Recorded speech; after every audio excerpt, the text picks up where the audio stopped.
ആഘോഷം നടത്തിയതിനെതിരെ ഭീഷണി മുടക്കിയ VHP പ്രവർത്തകൻ റിമാൻഡിൽ.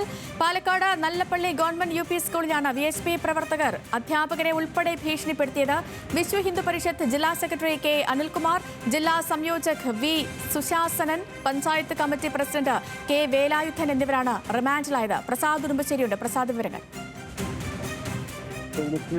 കഴിഞ്ഞ വെള്ളിയാഴ്ചയാണ് ഈ കേസിന് ആസ്പദമായ സംഭവം നടക്കുന്നത്. വെള്ളിയാഴ്ച സ്കൂളിൽ നല്ലപ്പള്ളി സ്കൂളിൽ ഗവൺമെന്റ് UP സ്കൂളിൽ ക്രിസ്മസ് ആഘോഷം നടന്നിരുന്നു. ഈ ആഘോഷം കഴിഞ്ഞ് വിദ്യാർത്ഥികളെല്ലാം തന്നെ മടങ്ങിപ്പോയി. പക്ഷേ VHP നേതാക്കൾ അതിനുശേഷം ക്ലാസ്സിൽ വന്ന് ഈ അധ്യാപകരോട് എന്തുകൊണ്ട് ക്രിസ്മസ് ആഘോഷം മാത്രം നടത്തുന്നു, മറ്റ് മത ആഘോഷങ്ങൾ എന്തുകൊണ്ടാണ് നടത്താത്തത് എന്ന് പറഞ്ഞുകൊണ്ട് ഇവരെ ഭീഷണിപ്പെടുത്തി എന്നുള്ളതാണ് ഇപ്പോൾ പോലീസിൽ നൽകിയിട്ടുള്ള പരാതി. ആ പരാതിയുടെ അടിസ്ഥാനത്തിലാണ് VHPയുടെ ജില്ലയിലെ പ്രധാനപ്പെട്ട 3 പേരെ ചിറ്റൂർ പോലീസ് അറസ്റ്റ് ചെയ്തിട്ടുള്ളത്. VHP ജില്ലാ secretary Anilkumar, Sushasanan, panchayat committee president K Velayudhan എന്നിവരെയാണ് ചിറ്റൂർ പോലീസ് അറസ്റ്റ് ചെയ്തിട്ടുള്ളത്. പ്രസാദ്, നമ്മൾ ഈ പറയുന്ന പോലെ ഈ ക്രിസ്മസ് എന്നൊക്കെ പറയുന്നത് ഒരു മതചടങ്ങ് അല്ലെങ്കിൽ ഒരു മതപരമായ കാര്യത്തിനപ്പുറം എല്ലാവരും ചേർന്ന് ആഘോഷിക്കുന്ന, ലോകമെമ്പാടുമുള്ള എല്ലാ മനുഷ്യരും സന്തോഷത്തോടെ ചേർന്ന് ആഘോഷിക്കുന്ന ദിവസങ്ങളാണ്, ആഘോഷകാലമാണ്.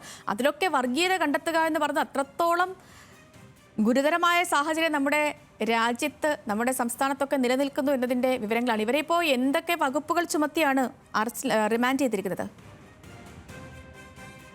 ലക്ഷ്മി പറഞ്ഞതുപോലെ തന്നെ എല്ലാ ആഘോഷങ്ങളും, അതായത് ഓണത്തിനാണെങ്കിലും മറ്റ് ആഘോഷങ്ങളെല്ലാം സ്കൂളുകളിൽ പ്രത്യേകം നടത്താറുള്ളതാണ്. ക്രിസ്മസ് ആഘോഷവും ന്യൂ ഇയർ ആഘോഷവും എല്ലാം തന്നെ സാധാരണ എല്ലാ സ്കൂളുകളിലും ഒരുമിച്ച് നടത്തുന്നതാണ്. ആ ഒരു സാഹചര്യത്തിൽ ഇത്തരത്തിൽ ഒരു എതിർപ്പ് ഉന്നയിച്ചുകൊണ്ട് വന്നതുകൊണ്ട് തന്നെയാണ് കർശന നടപടിയിലേക്ക് പോലീസ് പോയിട്ടുള്ളത്. ഇവർക്കെതിരെ മതസ്പർദ്ധ വളർത്തുന്ന തരത്തിൽ പെരുമാറി എന്നുള്ളതും അതോടൊപ്പം തന്നെ ഭീഷണിപ്പെടുത്തിയതിനും, അധ്യാപകരെ ഭീഷണിപ്പെടുത്തിയതിനുമാണ് തുടങ്ങിയ കുറ്റങ്ങൾ ചുമത്തിയാണ് ഇവർക്കെതിരെ നടപടിയെടുത്തിട്ടുള്ളത്. ഈ പ്രതിഷേധം ഇത്തരത്തിൽ ഇവർക്കെതിരെ ഉണ്ടാവുകയും ചെയ്തു. അധ്യാപകർക്കെതിരെ ഈ ആഘോഷം തടസ്സപ്പെടുത്തുകയല്ല അവർ ചെയ്തിട്ടുള്ളത്. ആഘോഷം കഴിഞ്ഞതിന് ശേഷം അധ്യാപകരോട് എന്തുകൊണ്ട് ഇത് നടത്തി എന്ന് പറഞ്ഞുകൊണ്ട് അധ്യാപകരെ ഭീഷണിപ്പെടുത്തുകയാണ് ചെയ്തിട്ടുള്ളത്.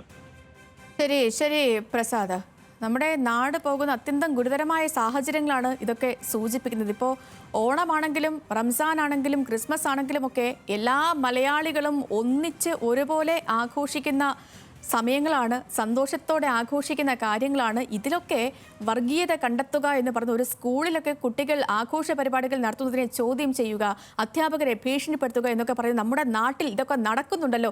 ഇത്രയും വിദ്യാസമ്പന്നരായ മനുഷ്യർ നിൽക്കുന്ന ഒരു സ്ഥലത്ത് ഇത്തരം കാര്യങ്ങളൊക്കെ നടക്കുന്നു എന്ന് പറയുന്നത് ലോകത്തിന് മുന്നിൽ നമ്മൾ എത്രത്തോളം ചെറുതാണ് എന്ന് കാണിക്കുന്ന കാര്യങ്ങളാണ്.